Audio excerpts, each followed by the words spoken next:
So I was just playing with my calculator, typing random numbers and doing random calculation. But once I typed 45 on the calculator and pressed the square root button multiple times. I could see a pattern. The digits were changing eventually to 0 and the entire number turned to 1. This made me redo it and I tried it with another number. And I was curious as to why does this thing happen. So to understand this, we need to understand that the square root of a positive integer is always between 1 and that number. Imagine a unit square whose area is 1 and side length 1.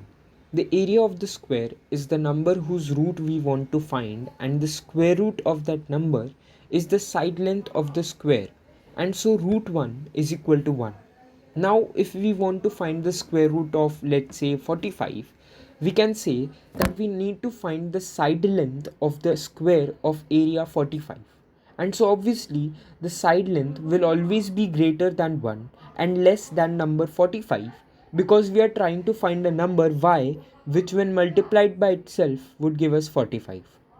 Let's take an example of root 45. We know that the root 45 will lie between 1 and 45. The root is 6.70820393249 dot dot dot, and it goes on infinitely. On the number line, it will be represented as such.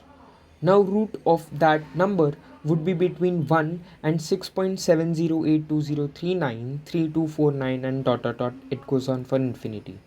And as we take the square root of the next number, this pattern continues and we eventually get closer to 1 but never get to 1. Why do we not get to 1? Because each time you take the square root, you are raising the original number x to a power that is halved. So the fraction gets more and more precise, but we never reach to x raised to 0, which is equal to 1.